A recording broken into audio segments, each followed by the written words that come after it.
What's up guys, welcome back to another video. Today's going to be an update on the E46.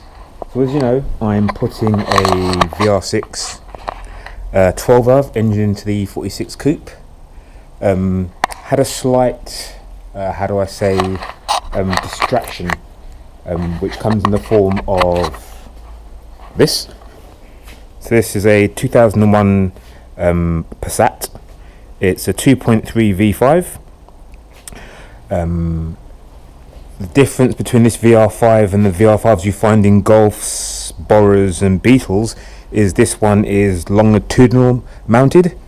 So my thinking was that I needed a VR5 for one of the BMs, be it the 46 or the 36. I bought this basically to have a look how it's been done. So obviously because it's been mounted this way, a lot of the pipe work is different, the water pump location is different, the engine mounts are different, the sump is different. It has an adapter plate on the gearbox which mounts basically a VW engine to an Audi gearbox. So it comes with lots of extra little bits and pieces that might actually help with the VR6 conversion. So yeah, that's kind of why I bought it. So I'm literally just started to take the engine out. So the front end's off. Engine mounts have been dropped. It's now sitting on these tyres. Exhaust has been taken off, or loosened should I say. Fuel line is disconnected, electric's disconnected, so it's ready now for the car to be lifted up over the engine. Subframe still attached, as are the uprights and lower arms and stuff, so it's actually quite an easy way to get the engine out. You literally just unbolt everything and just up it goes. So let's do that first.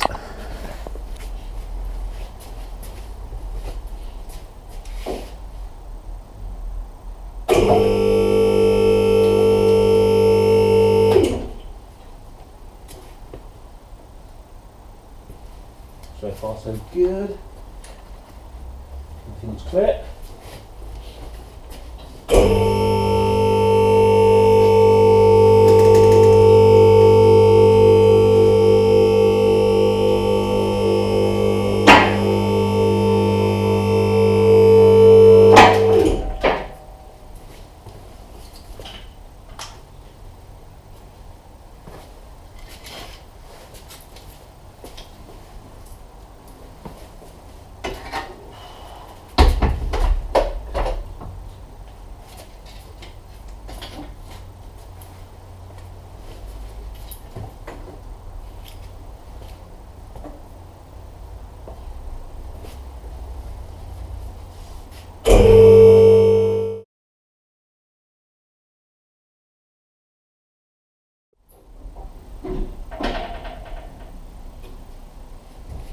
Okay.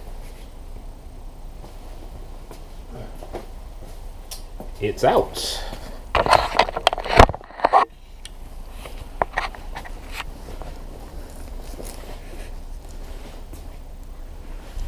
as you can see, it comes out really easy. This is actually an auto. Would have preferred a manual, but there you go. Beggars can't be choosers. But yeah, this whole kind of water pipe arrangement is specific for a longitudinally mounted V5. There's an adapter plate in here which goes from the block to the gearbox. Obviously you've got these longitudinal style mounts which mount to this, which sits on a subframe. This water pump on a VR6 is normally there. It's over here now on the VR5.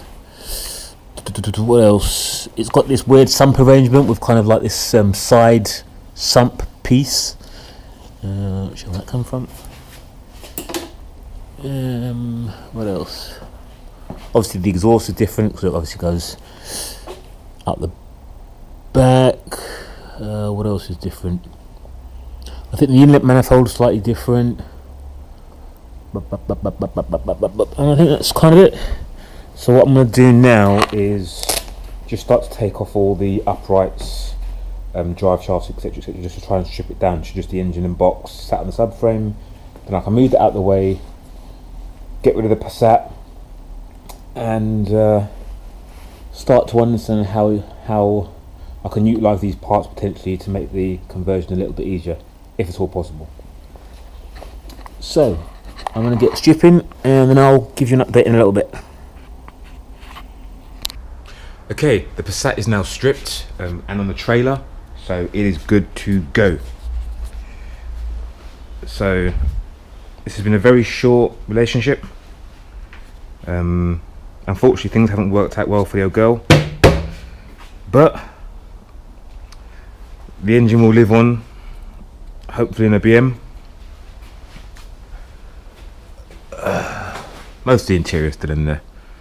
I don't really feel a use for any of that, but I did take out some bits and pieces which I think might be of some value.